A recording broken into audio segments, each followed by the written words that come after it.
Hi hello மக்களே, I hope எல்லோரும் நல்லா இருப்பீங்க அப்படின்னு நினைக்கிறேன். நாம் இன்றைக்கி இந்த வீடியோவில் எதை பற்றி பார்க்க போகிறோம் அப்படின்னா, பெங்களூரில் இருக்கிற ஸ்கை வாக்ஸ் பற்றி தான். பெங்களூரில் இருக்கிற sky walks most of the people use பண்ணுறாங்களான்னு எனக்கு தெரியல. பட் கவர்மெண்ட் நல்லாவே யூஸ் பண்ணுது. என்ன பண்ணுறாங்கன்னு கேட்குறீங்களா? நல்லா அட்வர்டைஸ்மெண்ட் பண்ணுவாங்க. 2 சைடு போர்டையும் யூஸ் பண்ணி நல்லா அட்வர்டைஸ்மெண்ட் பண்ணுவாங்க. மோஸ்ட்டாக இது சிக்னல் பக்கத்தில் இருக்கும், அப்படி இல்லைனா பஸ் ஸ்டாண்ட் பக்கத்தில் இருக்கும். ஸோ இங்கே அதை தான் பண்ணுறாங்க. ஸோ நீங்கள் யாராவது பெங்களூர் வந்தீங்கன்னா ஸ்கை வாக் இருக்கிற இடத்துல ப்ளீஸ் ஸ்கை வாக் யூஸ் பண்ணுங்கள். அதுக்கு தான். பட் கீழே இருக்கிற ரோடை யூஸ் பண்ணி நடக்காதீங்க. Sky walk is a good option. So இதுதான் நான் பார்த்துறேன் பிளாக் ஸ்க்ரீன். ஓகேவா?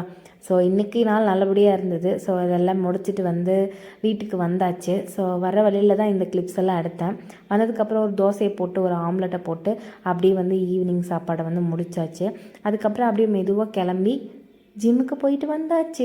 வரும்பொழுது நான் ஒரு ஸ்ட்ரீட்டை பார்த்தேன். அந்த ஸ்ட்ரீட் தான் இது. ஸோ இங்கே பெங்களூரில் இருக்கிற முக்கால்வாசி ஸ்ட்ரீட்டு பயங்கர ஆர்கிடெக்சரோடு இருக்கும். லைக் ஸ்ட்ரீட்டு கிடையாது, ஸ்ட்ரீட்டில் இருக்கிற வீடுங்க.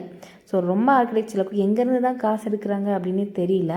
ஸோ அந்த ஸ்ட்ரீட்டெல்லாம் பார்த்ததுக்கப்புறம் ஒரு மோட்டிவேஷன் வந்தது. அந்த மோட்டிவேஷனோடய நம்ம ஷேக் கடையில் ஒரு ஒரு லெமன் ஜூஸ், அதுதான் அஃபோர்டபுள். அதுதான் நான் குடிக்கிற மாதிரி இருந்தது. அதை குடிச்சிட்டு அப்படியே நம்மளோட டின்னரை முடிச்சாச்சு. அப்படியே அடுத்த நாளை நினச்சிக்கிட்டே இருக்கும்போது அடுத்த நாள் வந்துடுச்சு. நாளைக்கு சந்திப்போம். பாய் பாய்.